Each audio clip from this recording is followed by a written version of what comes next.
this is Gina. Welcome back to Tight Ship Mama. This video is going to air on July 29th, 2019, and I'm going to talk to you about my August budget. And hopefully this will give you a few days to watch the video and maybe take some of these ideas and use them for your August budget as well.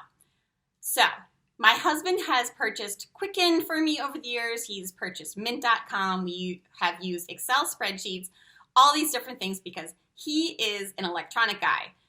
But I am not. None of these methods have stuck with me. What has been with me since college and since the very first bill, which was probably my dorm room phone bill, was and is my book.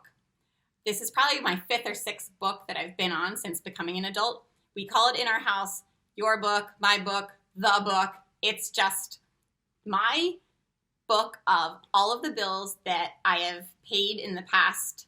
This happens to go back to January of 2017. I write down all the bills and other miscellaneous things that are big enough to warrant an entry into the book. When we were deciding whether or not we could move up in house, my husband said, let's go out to dinner, but it's going to be a working dinner. And I said, okay. We're going to run the numbers to see how much house we could afford. And as we were walking out the house, he turned around and he said, oh, bring your book. And I said, okay. Because I realized that he did value the book as much as I did because there's so much information in this book. And I encourage you to have some method of a spending diary of your own because there really isn't any other way to budget going forward without knowing what you've done in your past. Today, I'm going to walk you through the 4 steps that I use to set a monthly budget. And maybe this will help you set and stick to a budget a little bit better in August of 2019.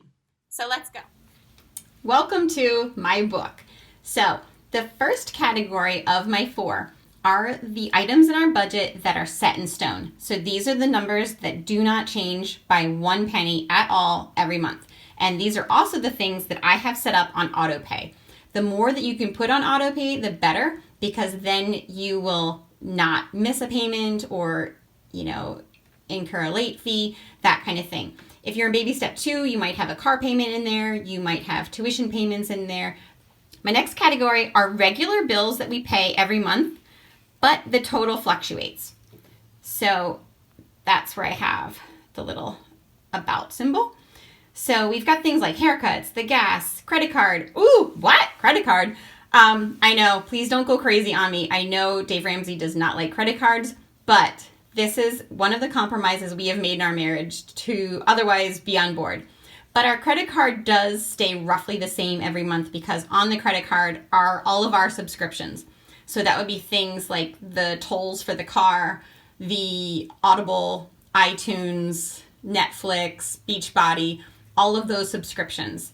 And if we took an Uber, but what I do is I do deduct that money from the EveryDollar app. So if we took an Uber, I immediately put it into the app that we took that out of that credit card budget.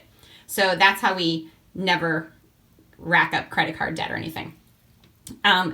These are just some of the other items that fluctuate for our budget every month. The next category are the things that they're non-regular bills. So this is where you need to have your spending book or your budget book. And you look back to that month from last year. So last August, we had cross-country registration and I bought all the school supplies and the uniforms. So these are things that are a big enough chunk that it warrants a note in my book because I don't want to get caught off guard with how expensive things cost. I might have told you that I spent $100 on school supplies, but when I actually looked back to last August, it was closer to $500. And that's because in that, I count the shoes that the kids are going to need, any bits of the uniform that don't fit from last year that we need to purchase new, and school supplies, believe it or not, we do spend $100 just on the part from the school, the pencils, the paper, the binders, all that stuff adds up. And I don't want to forget how much it actually costs and below the budget. The final category are things specific for that month. So this is where I look at the calendar and I say, what do we have coming up just for August that's special for August? We've got a lot of birthdays, we have a wedding, I'm getting oil change for the car, and I'm actually I have a massage scheduled for August as well. So those are the things that are special just to August for this August 2019. And the final category is simply miscellaneous. And that's for any extra money that doesn't necessarily have a home.